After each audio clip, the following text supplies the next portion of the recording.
Assalamualaikum warahmatullahi wabarakatuh. Salam sejahtera untuk kita semua.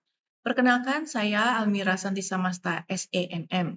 Saya adalah salah satu dosen pada program studi manajemen Fakultas Ekonomi dan Bisnis Universitas Dian Nuswantoro, Semarang.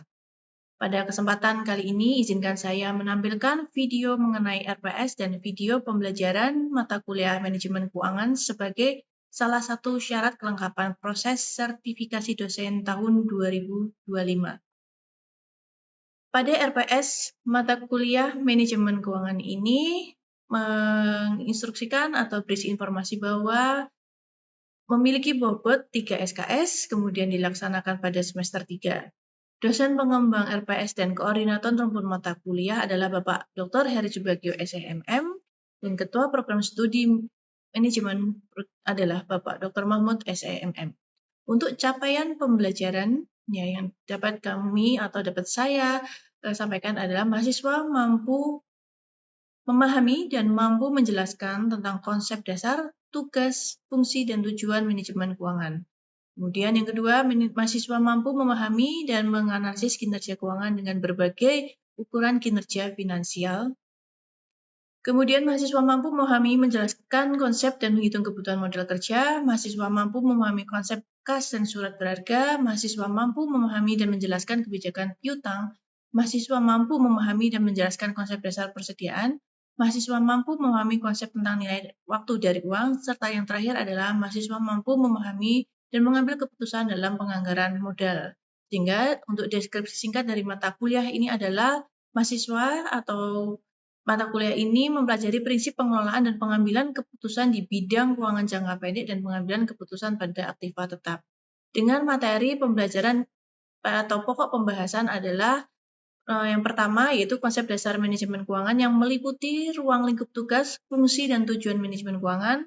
Yang kedua adalah analisis kinerja keuangan dengan menggunakan analisis rasio, yaitu likuiditas, solvabilitas, aktivitas, profitabilitas, rasio pasar, EVA, dan MVA. Kemudian yang ketiga, manajemen modal kerja atau working capital, yaitu dari konsep jenis modal kerja dan menghitung dari kebutuhan modal kerja. Keempat, manajemen kas dan surat berharga yang terdiri dari perputaran kas, faktor yang mempengaruhi kebutuhan kas, menghitung kebutuhan kas, manajemen surat berharga, dan budget kas. Kemudian yang kelima, manajemen piutang yang terdiri dari kebijakan piutang, analisis 5C dan kebijakan pengumpulan piutang. Kemudian yang keenam, manajemen persediaan yang terdiri dari kebijakan persediaan, menghitung ketersediaan optimal, serta pengendalian piutang. Yang ketujuh, nilai waktu uang yang terdiri dari future value, present value of annuity, present value of annuity, dan terakhir adalah penganggaran modal yang terdiri dari konsep penganggaran modal, analisis aliran kas investasi, serta kriteria investasi. Dengan referensi atau pustaka yang digunakan adalah Eugene Brigham dan Michael Earhart, ya, Financial Management Theory Practice edisi ke-13, serta buku dari Pak Mamduh Hanafi, Manajemen Keuangan, terbitan BPFI. Kemudian untuk perangkat lunak yang digunakan, salah satunya adalah program Excel, ya, dan perangkat kerasnya adalah komputer dan didukung oleh pembelajaran alat lainnya yaitu LCD dan proyektor. Dengan tim teaching yang terdiri dari Bapak Dr. Heri Subagio, kemudian Ibu Dian Prawitasari, Ibu Bara Sareta, Ibu Maria Safitri, dan saya sendiri Almira Santi Samasta. Mata kuliah syarat yang digunakan atau yang harus ditempuh untuk mengambil mata kuliah manajemen keuangan yaitu adalah pengantar akuntansi 2. Dan berikut adalah gambaran timeline mengenai mata kuliah manajemen keuangan dari minggu pertama hingga ke minggu terakhir di minggu ke-14. Dan berikut adalah format rencana tugas mahasiswa pada mata kuliah manajemen keuangan di mana mereka diwajibkan untuk dapat mencari laporan perusahaan keuangan 3 tahun berturut-turut dan membuat analisis kinerja keuangan, kemudian mengerjakan kasus keputusan investasi jangka panjang dengan menggunakan kriteria investasi yang terdiri dari payback period, kemudian net present value, kemudian internal rate of return, dan terakhir adalah profitability index. Sehingga nanti dalam bentuk dan format luarannya adalah berupa laporan hasil analisis. Dan diharapkan indikator atau kriteria yang dicapai adalah mahasiswa mampu menghitung dengan benar, mampu menginterpretasi laporan keuangan, dan mampu untuk menghitung dan mengambil keputusan. Bobot penilaiannya adalah tugas sebesar 40%, UTS 30%, dan UAS adalah 30%. Untuk penjelasan RPS dapat saya sampaikan seperti demikian, dan maka akan saya lanjutkan dengan video pembelajaran yang dapat disaksikan melalui video setelah ini. Terima kasih. Assalamualaikum warahmatullahi wabarakatuh.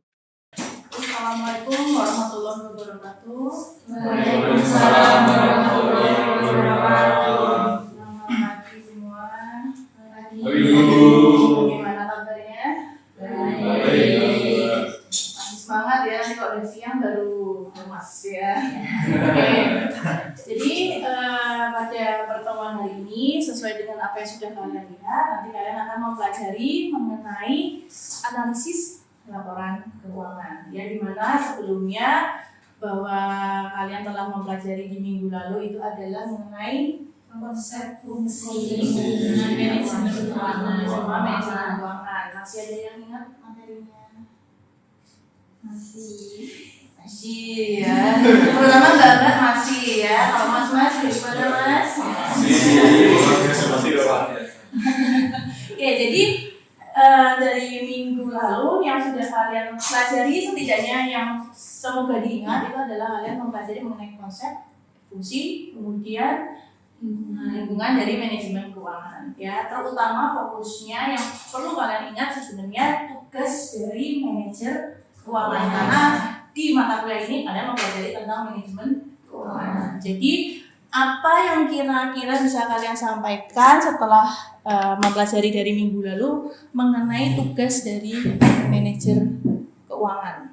Ya, kalau boleh saya sampaikan, ada bantuan atau ada clue bahwa tugas dari manajer keuangan itu bisa dilihat dari neraca keuangan. Nah, neraca keuangan ini kan nanti yang akan sedikit atau lebih banyak akan saya bahas di analisis laporan keuangan.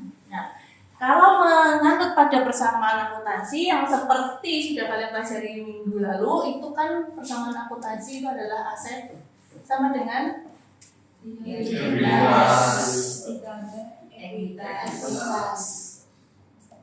Nah, di neraca itu memang sudah mencakup atau sudah berisi mengenai aset itu sendiri. Aset saja juga terdiri dari aset lancar dan aset tetap. Liabilitas dari liabilitas lancar dan liabilitas tetap atau liabilitas jangka pendek dan liabilitas jangka panjang, serta ekuitas atau di sini modal saham. Oke, maka bagaimana kalian bisa menjawab atau menyebutkan tugas dari manajer keuangan dilihat dari neraca keuangan ini? Mungkin salah satu di sini yang saya bisa sebutkan, mungkin dari Mas Ali. Langsung. Kalau dari Mas Ali mungkin mau menjawab dari fungsi atau bukan fungsi, tugas dari manajer keuangan dari segi mana? Mengelola investasi. Mengelola investasi. Ya, berarti di sini adalah mencari atau mengelola investasi yang dilihat dari aset. Ya, jadi di sini adalah mengelola investasi. Kemudian apabila dilihat dari liabilitas dan ekuitas, mungkin dari siapa ini di sini yang mau mencoba, mungkin daripada saya tunjuk mau mencoba. Selalu ya tatapan mata langsung ke bawah. Tidak usah takut ya. Jadi kalau dilihat dari liabilitas dan ekuitas, kira-kira mencari pendanaan. Oke, Mbak Vivi ya, mencari pendanaan atau di sini adalah mencari pendanaan. Sehingga dari dua ini maka tinggal satu tugas manajer keuangan, yaitu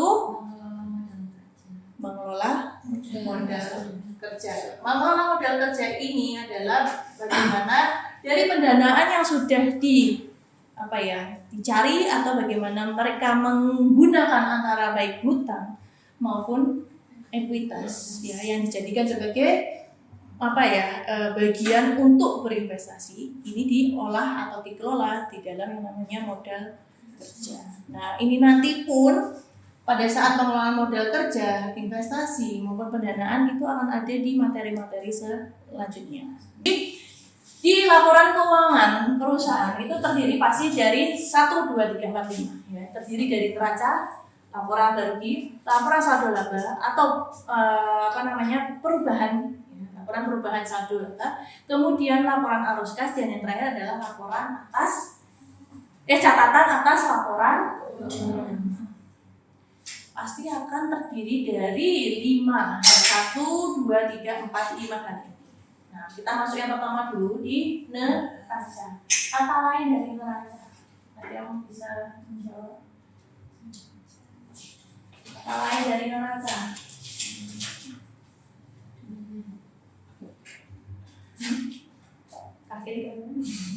Kata lain dari neraca.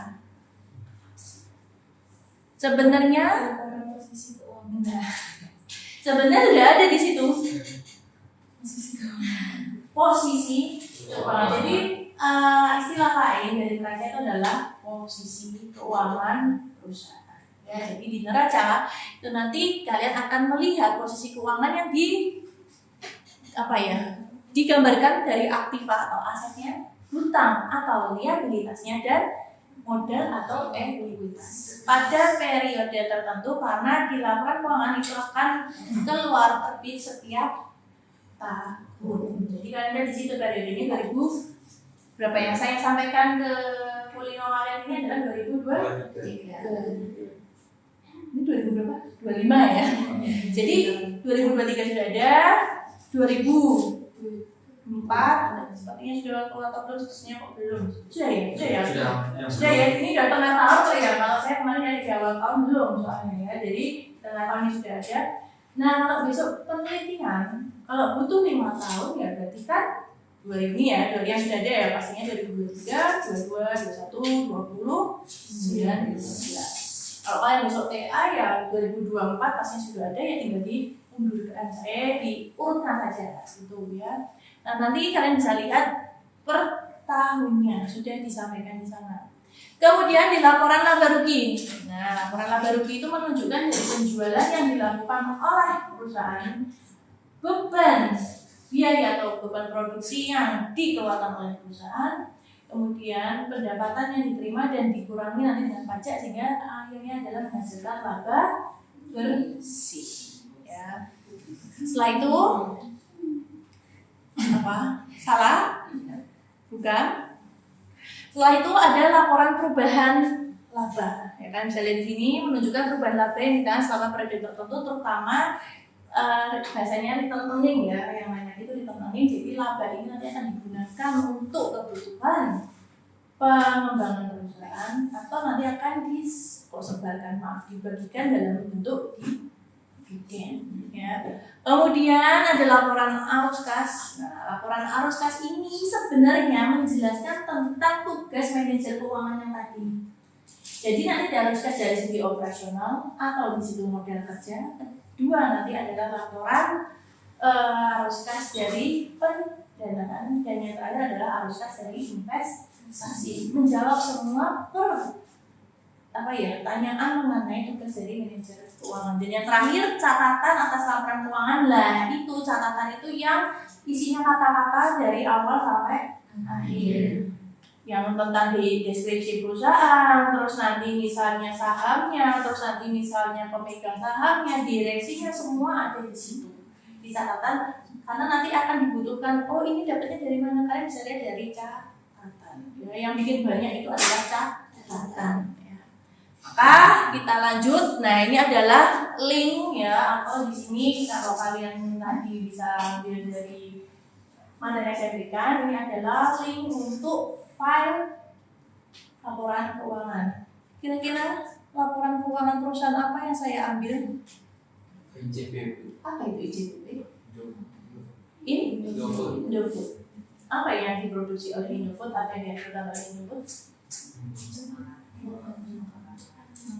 Makanan, terutama makanan khas yaitu yang sering kalian makan. Apalagi menjelang akhir bulan ditambah Makanan yang tidak asing lah bagi kalian pastinya kan, perkenalannya seminggu setelah sehari-hari kan.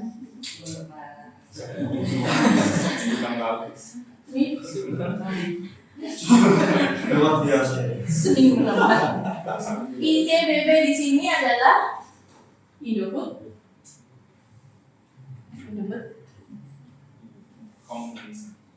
Indofood CBB ya. At least kalau kalian sudah tahu lah Indomie.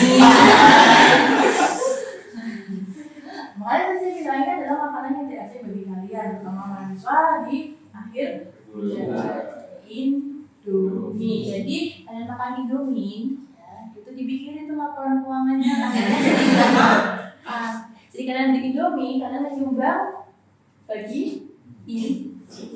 Ya.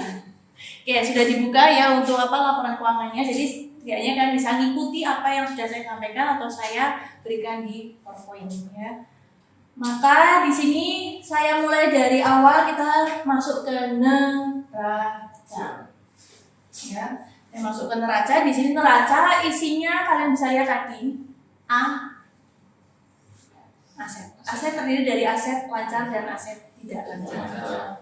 Kemudian ada liabilitas dan ekuitas. Liabilitas jangka pendek, kemudian liabilitas jangka panjang. Kemudian ekuitas. Cek di file kalian masing-masing, total aset adalah di 2023 ini ya, kalian bisa lihat periodenya 2023 akan selalu ada atau berpasangan dengan tahun sebelumnya, pasti akan berpasangan dengan tahun sebelumnya, maka di 2022 kalian lihat tahun 2023 119 berapa yo? Bacanya bagaimana? 119 juta 267 rupiah. Benar. Tapi yang tidak kalian lihat adalah maaf di atas ini. Dinyatakan dalam jutaan rupiah sehingga 119 267 76 iya. So, bagaimana membacanya? 11 triliun 267 miliar 76 juta rupiah apa dolar? Rupiah. Jadi itunya denominasinya itu kalian jangan sampai salah.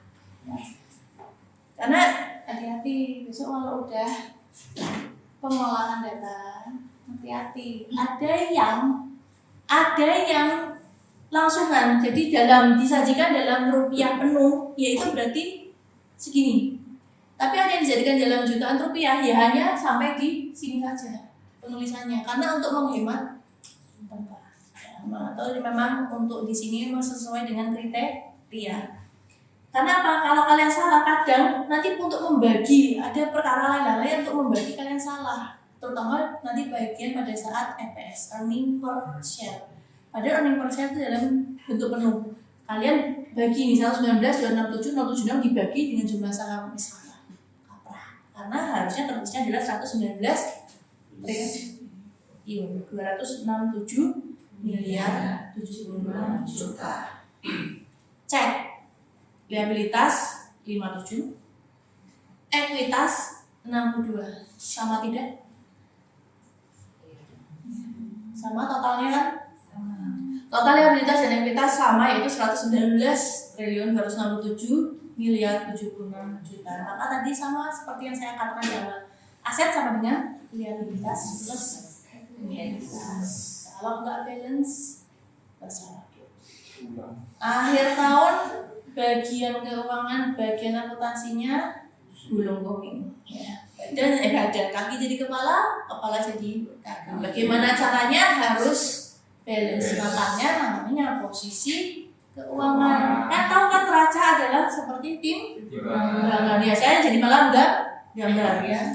Jadi timbangannya harus itu ya yang bisa kalian pelajari pada saat di laporan keuangan. Maka Ketika sudah mempelajari mengenai neraca, kita pindah. Ya, kita pindah lagi, kita ke laporan laba rugi. Yang tadi saya katakan di awal, apa sih secara sederhana sebenarnya yang bisa kita katakan yang namanya laba atau profit. Pasti Mas Bab di awal di namanya laba rugi itu ada penjualan atau pendapatan. Nanti istilahnya macam-macam. Karena setiap perusahaan akan memiliki kriteria karena tergantung dari audit. Ya, jadi istilah mereka tergantung pada auditor yang mereka gunakan. Ya, di sini menggunakan penjualan itu. Ada yang pendapatan, ada yang penjualan motor, macam-macam. Jadi setidaknya di awal itu adalah ya penjualan atau yang dihasilkan oleh perusahaan. Penjualan pendapatan yang dihasilkan oleh perusahaan nanti dikurangi oleh beban pokok atau nanti biaya pokok atau harga pokok. Maka dari penjualan yang diterima dikurangi dengan biaya, maka akan menghasilkan yang namanya laba pokok. Laba kotor atau bruto. Ya. Nanti nggak saklek seperti ini, akan ada banyak pengurangan. Di sini ada namanya biasanya beban keuangan, beban bunga. Ujung-ujungnya terakhir adalah beban. Kelihatan nggak ini? Nggak kelihatan ya? Pajak. Tetapi kan ada pajak kan, nah itu. Maka dari penjualan kurangi dengan beban biaya atau di situ beban penjualan menghasilkan laba kotor dikurangi dengan beban bunga atau di situ ada lagi beban ya. Kemudian nanti dikurangi lagi dengan pajak sehingga menghasilkan yang namanya laba tahun berjalan. Kalau bisa kalian pernah dengar ini adalah EAT, earning after tax, laba setelah pajak, karena ini sudah dikurangi oleh pajak. Ya. Kalau yang di atas bisa saja di sini EBIT. Di atasnya lagi EBITDA. Tuh, kalian bisa lihat di Brigham Houston itu di buku ada. Jadi EBIT yang terakhir adalah E. Jadi kalau ada istilah-istilah seperti itu tuh jangan kaget, jangan bingung apa itu ya. Itu adalah urutannya. Jadi pengurangan sebelum dikurang-kurangi. Ya. Maka setelah kalian mempelajari di laporan laba rugi yaitu EAT terakhir, nanti bisa dilihat juga kalau nggak salah masih sambungan lagi Pak Tri atau saya ngasih ya, nanti akan bisa kalian dapatkan laba per saham, earning per share. Ada semua di laporan keuangan, bisa dilihat dari laporan laba rugi. Kemudian tadi kita lanjut lagi, arus kas. Dari arus kas ini akan berbagi menjadi 3 aktivitas. Jadi ada di sini adalah aktivitas operasi. Maka tadi saya bilang aktivitas operasi ini bisa kalian sambungkan dengan yang namanya pengelolaan modal kerja. Ya. Kemudian ada lagi selain operasi adalah investasi. Ada lagi Nah, jadi ini di atas loh. Arus kas operasi, arus kas investasi, arus kas pendanaan. Menjelaskan tuh tadi tentang tugas manajer keuangan toh. Sambung semua di situ, tersaji semua di situ. Pendanaannya berapa, pemasukannya berapa, pengeluarannya berapa, investasi pun sama. Pemasukannya berapa, pengeluarannya berapa pun sama dari operasional atau pengelolaan modal kerja. Jadi sebenarnya kalau lihat ini ya berubat kan ya, lihat angka ya, tapi nggak semuanya kalian ambil, ada beberapa yang diperlukan saja ya, tapi setidaknya kalian harus tahu ini dapatnya dari mana saja, itu bisa sudah tersaji di laporan keuangan. Lanjutnya adalah kita mau mencoba menganalisa laporan keuangan tadi itu sebenarnya memberikan apa toh. Laporan keuangan tadi kan memberikan tentang kinerja atau kondisi keuangan yang bisa kalian lihat nanti ada 5 rasio. Jadi rasio pertama likuiditas. Kalau kalian baca di PowerPoint itu menjelaskan tentang apa?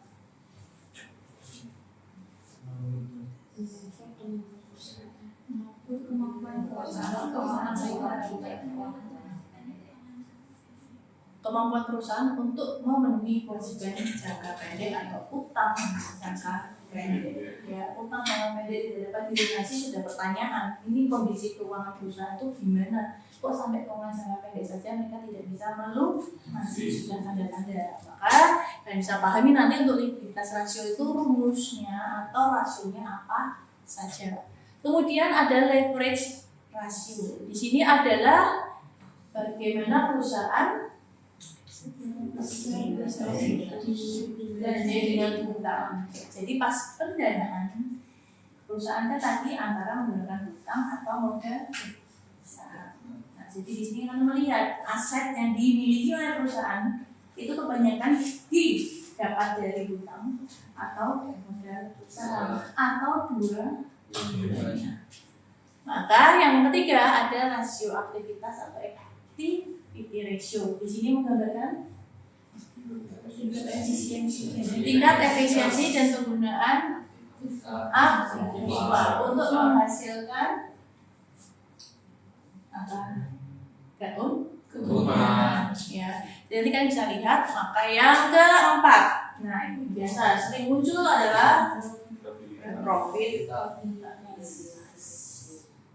Keuntungan itu sendiri yang ROA, ROE, NPM, PER, dan segala macam ya. Di sini mengukur kemampuan perusahaan dalam menghasilkan keuntungan. Terakhir, value rasio pasar. Apalagi mereka sudah masuk ke dalam bursa efek ya, ke dalam IDX. Dilihat rasio pasarnya bagus atau tidak ya. Jadi dilihat dari segi perhitungan EPS ya kan, earning per share-nya, dan kalau ada lagi rumus yang lain itu namanya Tobin-Skew. Apa itu Bu? Ya besok dipelajari. Tobin-Skew itu ada rumus lain untuk menilai ya, pasar dari perusahaan yang sudah masuk ke dalam bursa atau bursa saham ya. Maka kita coba di rasio likuiditas ini hanya permulaan saja, karena yang saya bilang tadi kalian prakteknya adalah akan di minggu depan. Jadi seenggaknya ketika praktek kalian sudah tahu tuh nyarinya dari mana, tapi tidak dengan laporan yang sama.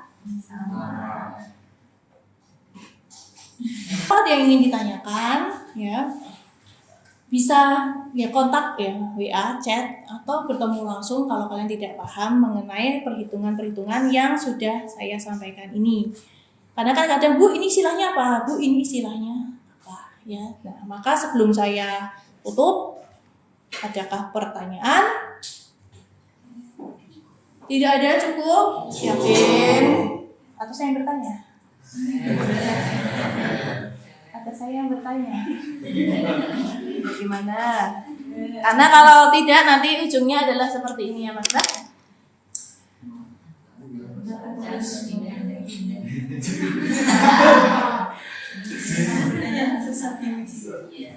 Susah di ujian nanti buka print-printan cetakan materi yang mana ya biasanya itu gitu kan, terus ini selebaran semua, dia jaga bingung ini kertas apa ya. Maka kalau memang belum ada, sepertinya mungkin belum ada karena ini ngapain sih ya, it's okay ya. Jadi bisa ditanyakan tadi mungkin melalui Jabri ya, chat, atau kalian bisa bertemu langsung. Maka kalau tidak ada, saya bisa akhiri kelas ini. Terima kasih untuk waktunya. Kita bertemu lagi minggu depan dengan materi, atau kalian tadi saya katakan adalah praktek untuk menghitung rasio keuangan. Ya, akhir kata saya akhiri. Assalamualaikum warahmatullahi wabarakatuh. Selamat siang semuanya.